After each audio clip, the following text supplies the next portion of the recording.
വർഷങ്ങൾക്ക് ശേഷം വരവീണ മൃദുപാണി, ഒരു ടിപ്പിക്കൽ വിനീത് ശ്രീനിവാസൻ ചിത്രത്തിൻ്റെ ആരംഭം. ആ പാട്ടിലേക്ക് നമ്മളെങ്ങനെ കൊണ്ടുപോയി.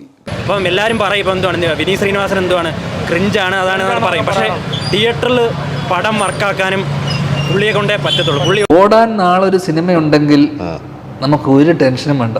പിന്നെ കാണിക്കുക ധ്യാനെയാണ്.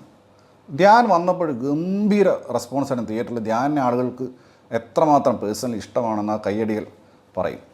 ധ്യാൻ്റെ പെർഫോമൻസ് ഈ സിനിമയിൽ യഥാർത്ഥത്തിൽ നായകൻ ധ്യാനാണ്. ധ്യാനോട് ഞാൻ ഇന്ന് മെസ്സേജ് അയച്ചു, എല്ലാവരും നന്നായിട്ട് പറയുന്നുണ്ട്, സ്വാഭാവികം.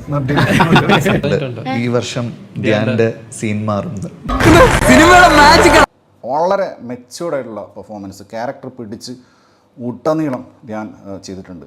അത് പല ഏജസിൽ കാണിക്കുമ്പോഴും ധ്യാനിൻ്റെ ചെറുപ്പകാലം മുതൽ അത് യങ്ങായിട്ടുള്ള ധ്യാൻ മുതൽ വൃദ്ധനായ ധ്യാൻ വരെയുള്ള ആ സമയത്തൊക്കെ ധ്യാൻ ആ ക്യാരക്ടർ കൺസിസ്റ്റൻസി വിടാതെ പിടിച്ച് ചെയ്തിട്ടുണ്ട്. ഈവൻ ഡയലോഗ് ഡെലിവറിലായി കഴിഞ്ഞാൽ പോലും ഏറ്റവും ബാങ്കബിൾ ആയിട്ടുള്ള ഒരു ഡയറക്ടറിന്റെ ആണ് എൻ്റെ ചേട്ടൻ. അതെ അതെ, അയാളുടെത്തോളം കാലം എനിക്കൊരു കുഴപ്പമില്ല. പിന്നെ പ്രണവിൻ്റെ വരവാണ്. പ്രണവിൻ്റെ കാര്യം പറഞ്ഞു കഴിഞ്ഞാൽ അദ്ദേഹം ഇതുവരെ അഭിനയിച്ചിട്ടുള്ള എല്ലാ സിനിമകളിലും ക്യാരക്ടർ മാറും, പേര് മാറും, കഥാസന്ദർഭം മാറും, പക്ഷേ പുള്ളിയായിട്ട് തന്നെയാണ്. എല്ലാവരെയും അടിപൊളി ഒരു മൂവിയാണ് വിനീത് ശ്രീനിവാസൻ ആൻഡ് ഫ്രണ്ട്സിന്റെ കിടിലം പടം. ഇതിൻ്റെ തട്ടകത്തിലേക്ക് പോവാണ്. ചെന്നൈ പട്ടണോ വിനീതിൻ്റെ തട്ടകോ. ചെന്നൈയിലെത്തിയപ്പോൾ പടം കപ്പായി. അവിടെ പിന്നെ അജുവിൻ്റെ ഒക്കെ വരും. അജുവിനെ പോലത്തേക്ക് ഒരു പെർഫോമർ വന്നിട്ട് അഭിനയിക്കുന്ന സമയത്ത് ആ സിനിമ മൊത്തത്തിൽ അങ്ങ് അപ്പാവാണ്. എല്ലാരും മാനിപ്പുലേറ്റ് பண்ண தெரிஞ்சவன்டா. വീരപടം. ധ്യാനും പ്രണവും നിവിനും എല്ലാവരും തകർത്തു. എല്ലാവർക്കും ഈക്വൽ സ്പേസ് ഉണ്ട്. എല്ലാവരും അവരുടെ ക്യാരക്ടർ ഗംഭീരമായിട്ട് ഹാഫ് അങ്ങ് പോവാണ്. അത് കഴിഞ്ഞിട്ട് സെക്കൻഡ് ഹാഫ് ആരംഭിച്ചതിന് ശേഷം അപ്പടിയെ വേറെ ട്രാക്ക്. അതുവരെ കണ്ട പടമേ അല്ല. ലക്ഷ്മി അമ്മാളിൻ്റെ സമ്പർസാദം എന്ന് പറഞ്ഞിട്ട് വിനീതിന് തന്നെ ട്രോളാണ്. സെൽഫ് ട്രോളിൻ്റെ ഏറും കളിയാണ്. നിരത്തി പറത്തി ഊക്കലാണ്. പിന്നെ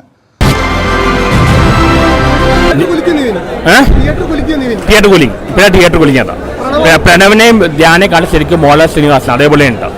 പിന്നെ ഓരോ ക്യാരക്ടേഴ്സ് ഇങ്ങനെ വരുന്തോറും പടം ഇങ്ങനെ ഹൈ ആയി വരികയാണ്. അതാണ് സെക്കൻഡ് ഹാഫാണ് പടത്തിനെ കൊണ്ടുപോകുന്നത്. സെക്കൻഡ് ഹാഫിൽ പടം ഫസ്റ്റ് ഹാഫ് പോലെ തന്നെ പോകുമായിരുന്നെങ്കിൽ പണി നൈസായി പാളിപ്പോയനെ.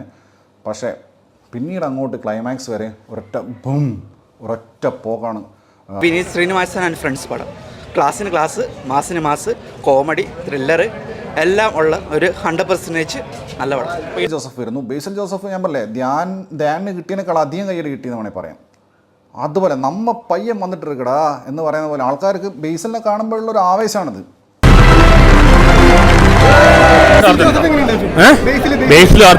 ഈ സിനിമയുടെ പീക്ക് എന്ന് പറയുന്നത് നിവിൻ പോളിയുടെ വരവാണ്.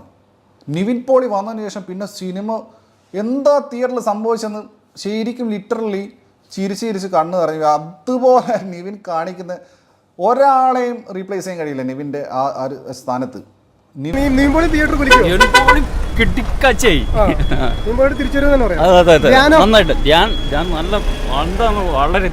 ഇത്രയും നല്ലൊരു പെർഫോമൻസ് ഞാൻ ആദ്യമായിട്ടായിരിക്കും. സെൽഫ് ട്രോളിൻ്റെ അങ്ങേയറ്റമാണ്. നിവിൻ തന്നെ ട്രോളി കൊല്ലുവാണ്. വിനീത് ശ്രീനിവാസൻ അല്ലാതെ വേറെ ആർക്കും നിവിനെ കുറിച്ച് ഇത്ര ഫ്രാങ്കായിട്ട് അല്ലെങ്കിൽ ഇത്രയും രസകരമായിട്ട് എഴുതാൻ സാധിക്കില്ല. അത് നിവിൻ പെർഫോം ചെയ്യുന്ന സമയത്ത് കിട്ടുന്നൊരു സുഖമുണ്ട്. അത് കുറേ കാലമായിട്ട് മിസ്സാവുന്നൊരു സാധനമാണ്.